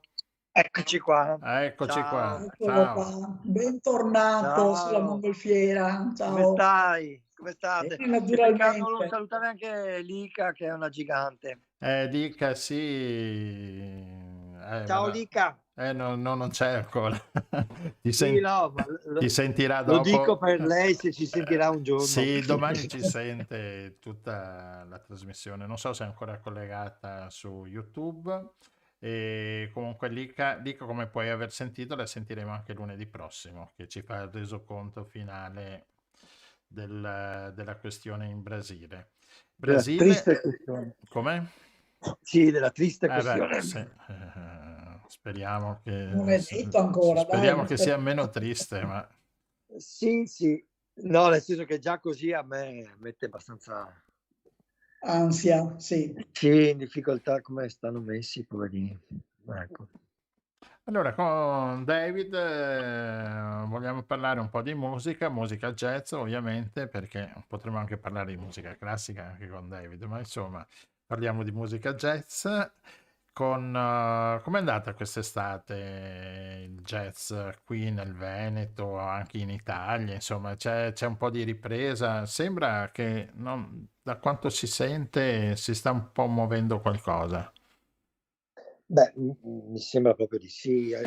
Quest'estate magari con qualche difficoltà molte situazioni musicali in giro per tutta Italia sono ricominciate a fiorire, diciamo. E in realtà io ho avuto un'estate dove sono stato poco attento a quello che succedeva tutto intorno e andavo dove mi portava il lavoro e le cose che ho fatto. E in più mi sono fatte anche una decina di giorni di Covid chiuso. Vabbè, quello là, quello ormai Quasi è una costante. Sì, esatto, è un tesseramento quasi al Covid. Che sono riuscito a prenderlo anche se sono stato veramente di un'attenzione tremenda. No, è quello che mi ha un po' penalizzato perché mi è successo durante un bel jazz e un sacco di cose le ho mancate purtroppo. E anche lì ho ascoltato poco. Comunque mi sembra che la situazione italiana stia riprendendo parecchio, vedo colleghi che lavorano tanto, qualcosa ho fatto anch'io quest'estate, qualcosa abbiamo fatto insieme e anzi stiamo già seminando anche per il prossimo anno. Esatto. E questo mi conforta molto in questo momento un po' di depressione nera. Beh, la scorsa settimana parlavamo con Francesco Polloni che là lui studia là in America e che là il jazz è così, insomma, è pane jazz dalla mattina alla sera per le strade, esatto. Cosa che un po' manca, no, qua in Italia, qua nelle nostre zone. Dovremmo forse diciamo che accade anche, ma accade per brevi periodi e poi si torna a una sorta di normalità, diciamo, no? E questo perché c'è poca offerta, cioè chi propone la musica, non i musicisti, ma chi cerca di farla apparire, di farla conoscere, cioè non riesce a aver modo di portarla. Ci sono altri generi di musica che forse vanno per la maggiore, che trovano più spazio. Non so. Boh, forse chi organizza il jazz, a parte in realtà che c'è di questo e di quello, sto pensando adesso in questi giorni, il Caligola sta organizzando delle cose stupende, per esempio al centro Candiani, anzi se non vi è già capitato, poi suggerisco agli ascoltatori di dare un'occhiata. al E programma. ecco, per esempio, questa formula del Caligola è più costante nel tempo, cioè, che ne so, una volta alla settimana piuttosto che un paio di cose alla settimana. Mentre ci sono altri festival o altre rassegne che accadono in un breve tempo e dopo si concludono, diciamo. È un po' alla volta, insomma, non è una musica proprio tradizionalmente che fa parte della nostra cultura musicale, no? Direi Quindi ha bisogno di farsi un no. po' spazio, forse. Ho come l'impressione che ci sia un po' una maniera di procedere italiana, a prescindere dal genere musicale, per proporre delle cose, per cui a questo punto il jazz lo metterei nel calderone delle cose possibili, anche perché ormai sì, una volta magari era meno di massa, però adesso insomma mi sembra che un sacco di gente ascolti jazz anche. Per esempio quest'estate mi ha sorpreso, ma vedevo tanti autoctoni che sapevano, cioè che quando cioè si vedeva che sapevano cosa stavano ascoltando, cosa venivano ad Sì, non era Stiamo uno ascoltare. parlando così del che Litoraneo guarda, Jazz sono il jazz. Festival, in cui il Cavallino è diventato per qualche giorno il centro del jazz. Sì. Beh, abbiamo scoperto anche tanti giovani, no, bravissimi, jazzisti Beh. che no, abbiamo intervistato Francesco la scorsa settimana, poi intervisteremo anche altri giovani che hanno partecipato appunto al Litorale Jazz Festival, che sono bravissimi, insomma, ventenni, trentenni, che bravi, no? Sì, l'abbiamo un po' puntata su questa cosa qua, mi sembra, cioè Sì, che beh. fosse un po' il nostro obiettivo di dare una direzione piuttosto giovanile. Cosa dici, No, Gianluca? no, certo, appunto per quello dico, no, è stata puntata su questo discorso, ma i giovani bravi ci sono, insomma, Assolutamente, anzi vengono sempre di fuori. più. Esatto, è questo che volevo portarti a dire, che grazie anche alle scuole che ci sono anche qua nel Veneto, insomma, no, ci sono buone scuole per quanto riguarda il jazz e anche i conservatori finalmente si sono aperti anche alla musica jazz. Sì, e non solo i conservatori si sono aperti alla musica jazz, ma anche un sacco di altre cose istituzionali cominciano a prendere in considerazione anche questa musica, no? Cioè, che ne so, anche rassegne stesse del comune che partono da personaggi che lavorano, che ne so, a politiche giovanili piuttosto che uffici cultura, eccetera, che spingono anche in questa direzione. Certo. Per cui insomma si vede che sta entrando un po' nella cultura, ecco. E quindi giovani, speriamo ce ne siano sempre di più. E già quelli che c'erano quest'estate al nostro favoloso festival. Confermo, favoloso. No, insomma, Sì, è sì, una bella quei mezzi cosa, che insomma. abbiamo, ma non ci Esatto. facciamo mancare niente. No, insomma, stiamo già, e del prossimo anno sarà ancora più meraviglioso. Beh, quest'anno ricordo che c'è stato, che abbiamo cercato appunto di mettere sullo stesso palco giovani musicisti e anche qualche punto di riferimento, diciamo, un po' più attempato. E il risultato è stato straordinario e Sì. appassionante, io lo dico come pubblico. Ecco, mi fa molto piacere. Quello che intendo dire è che ne so, personaggi tipo Francesco Pollon rischiava di non avere un festival dove esibirsi, oppure anche tutti. Nominali tu, perché ho un Anche momento di defiance. Daniele, no, Lunardelli, Daniele che ha suonato col gruppo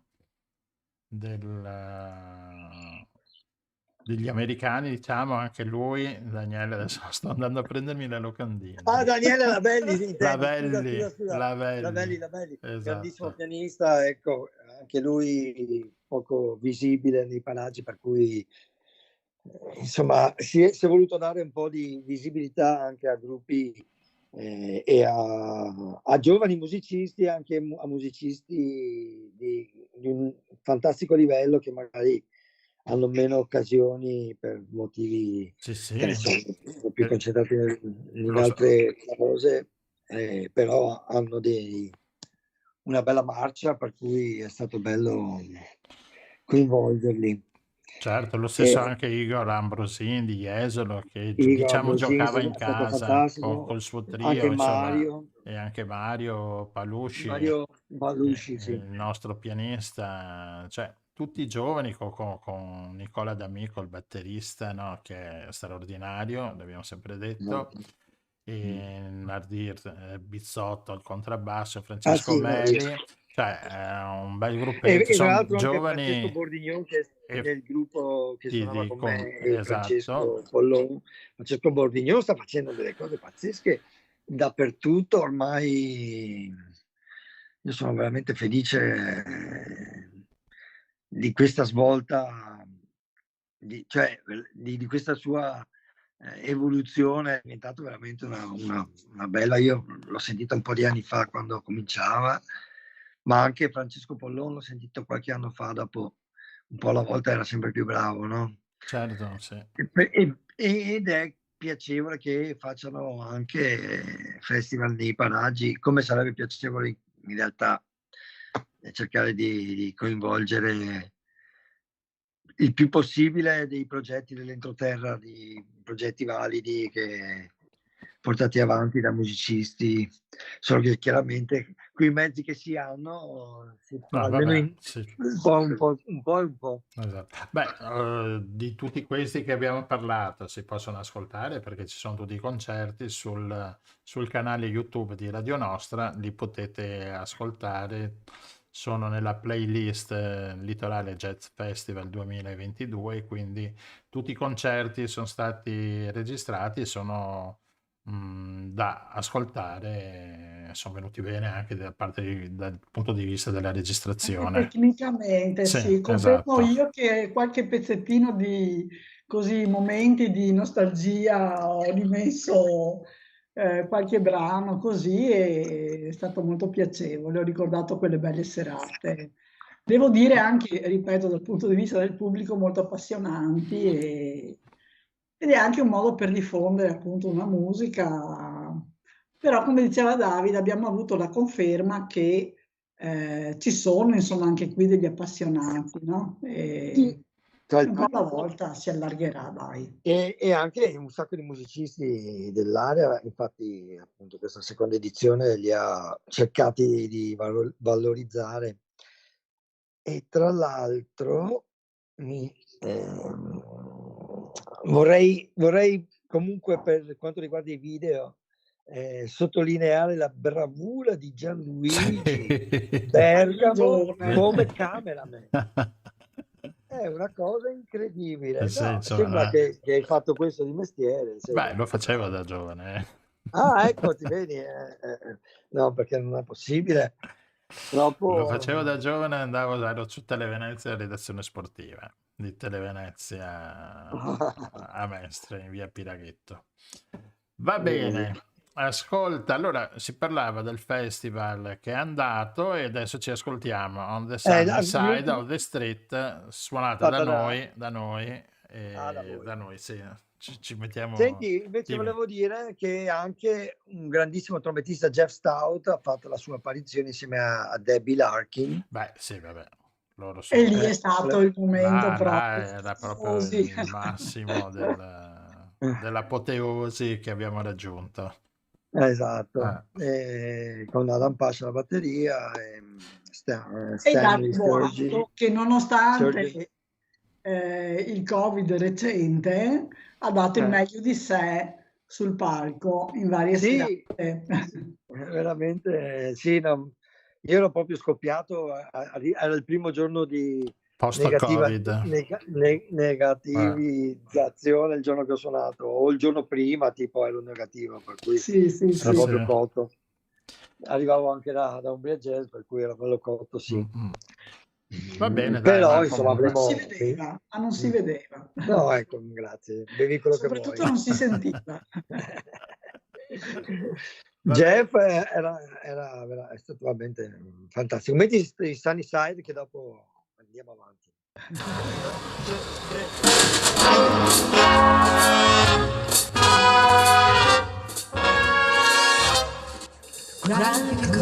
Get your heart, leave your money on the doorstep.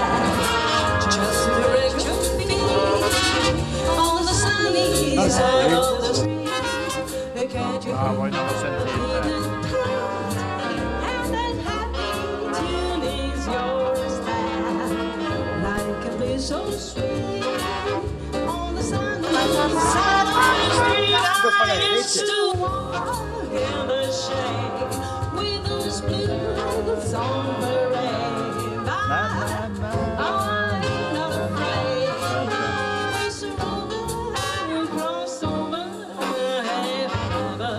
ever since happy riches rock the family. Life can be so sweet Senti? on the sunny side of the street. Senti? No.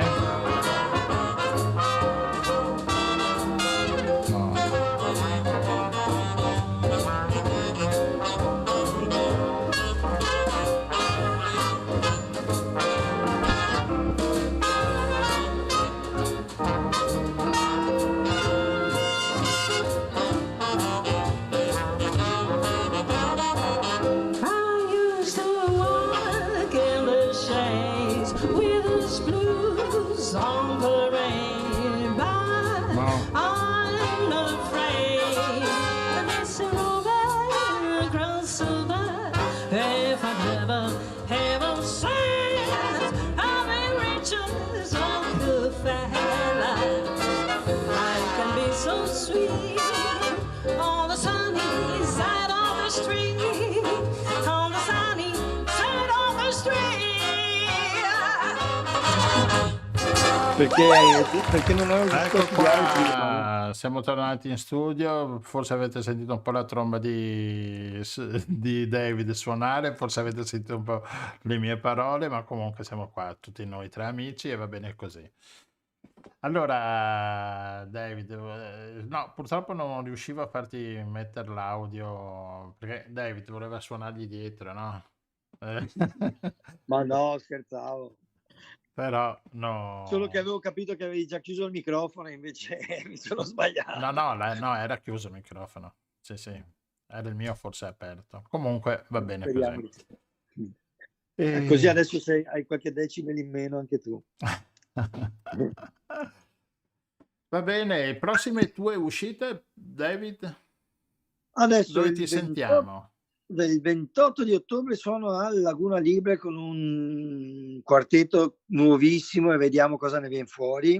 Ci sono Daniele Vianello al contrabbasso e Paolo Vianello al pianoforte, che sono il gruppo, diciamo il gruppo della Milani, no? Che suonano con la Milani, con l'Angela Milani. Daniele no, Milanese, Angela Milanese. Daniele non credo con l'Angela. Vabbè. Daniele, ma forse anche sì, qualcosa sì, avranno l'abbiamo fatto visti 2 anni fa qui.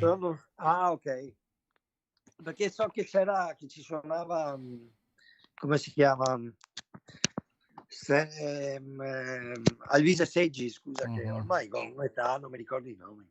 Cioè, te ricordi 600 brani, 700 brani, ma non ti ricordi i nomi. Forse anche qualcosa di più, Ecco. abbastanza nei dettagli, insomma, quasi Mm. tutti, però ho dovuto far spazio e quindi ho un Sì. po' di difficoltà mnemoniche. E quindi Ecco. allora dicevamo, ti possiamo sentire a Laguna Libre, a Venezia, a Canaleggio. A Canaleggio, appunto con questa violinista russa da qualche anno in Italia, Daria sbaglio sicuramente il suo cognome, Eisbuvic, qualcosa così. Dopo me lo vado a leggere perché purtroppo non ci siamo ancora, non abbiamo nemmeno ancora cominciato a provare, ma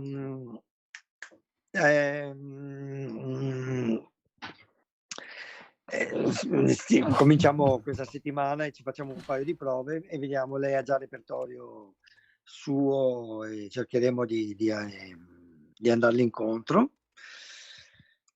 E poi cosa volevo dirti? Niente, ho appena fatto e spero di riuscire a farne ancora col mio trio con Blake Franchetto al basso elettrico e Ricky Quagliato alla batteria, un concerto al Bar Borsa. Abbiamo suonato a Bolzano la scorsa e il mio trio, questo qua si chiama Daria Trio. Elbushitz. Ecco, bravo, Questo. perché faccio un casino con i nomi, non mi ricordo il mio. Ridillo il nome giusto? Daria Elbushitz. Eibushitz, Eibushitz, scusa, ecco. faccio casino.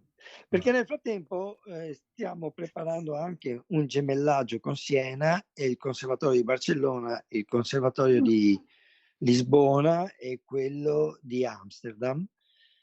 Per cui poi ho appena suonato con un quintetto che alla batteria aveva, cioè ha tuttora Sasha Mashin, che è un batterista russo che vive in Italia da qualche mese, e insieme a un altro bassista abbiamo suonato in quintetto dedicato al Blue Note, alla musica della Blue Note, l'etichetta discografica, capeggiato da Lorenzo Conte, insieme a Mauro Negri al sassofono tenore e Dario Carnovale al piano, e appunto Sasha Mashin alla batteria e io. E quindi poi c'è Makar, che è un altro bassista, adesso mi sfugge il cognome a proposito, sempre russo, che sta girando in questo periodo, che è amico di Sasha e vivono insieme a Vicenza in questo momento. E quindi faccio confusione con i nomi e Spubic ecco, l'ho già sbagliato di nuovo. Non importa, l'importante è sapere che possiamo ascoltarvi. Ecco, ci ascoltate appunto il 28 di ottobre, poi io starò via un paio cioè a varie puntate per un paio di mesi, e poi ci sarebbe in programma una roba il 17 di dicembre con il mio gruppo di studio di Vittorio Veneto, in gemellaggio con la City Bandland. Sì, andiamo a trovarli, andiamo a suonare anche noi a Vittorio Veneto. Anzi, noi veniamo da voi il 17 e voi venite da noi il 23, giusto? Sì. Non so se ce li siamo confermati, per cui noi stiamo per organizzare appunto questa serata il 23 di dicembre a Vittorio Veneto. Poi ci saranno anche cose nell'intermezzo, ma per adesso i capisaldi sono questi. Bene, e in tutto sto lavorio avete anche tempo di buttare le basi per il prossimo terza edizione del Litorale Jazz Festival. Beh, vabbè, questo è il minimo, insomma. È scontato. Sì. Bene.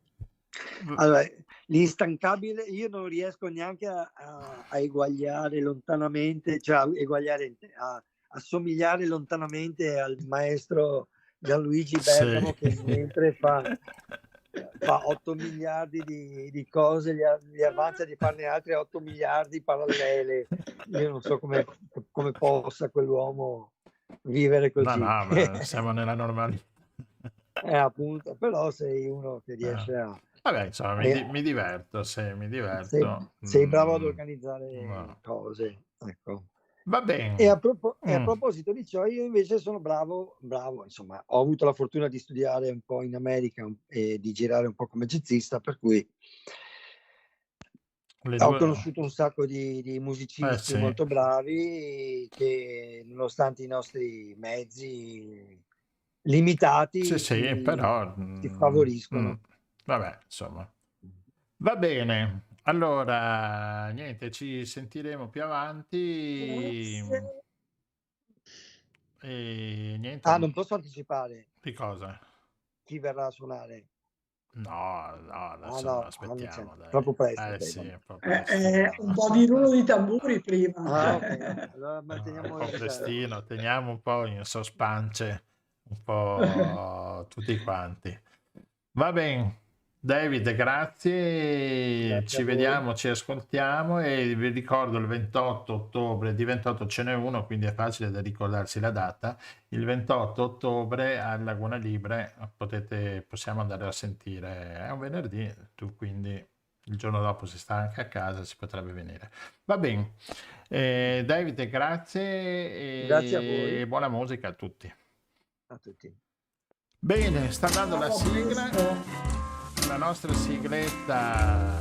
Ma noi vogliamo ricordare che, a proposito di musica, a Cavallino c'è una bellissima scuola di musica. Brava. Che si chiama Art Time School.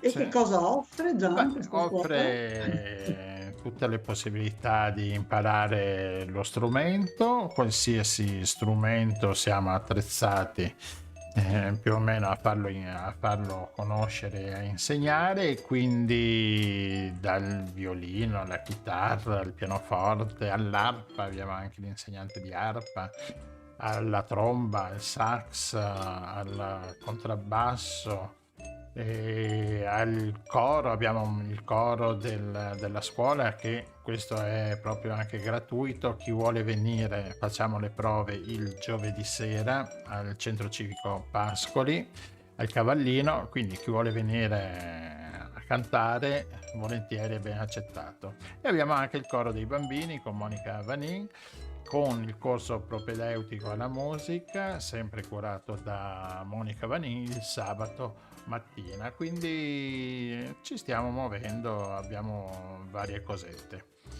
Probabilmente faremo un concertino verso Natale, adesso vediamo, e a Carnevale sicuramente, e stiamo organizzando anche un bel concerto per marzo del 2023. E mi pare che ci sia tanta carne al fuoco, benissimo. Bene, noi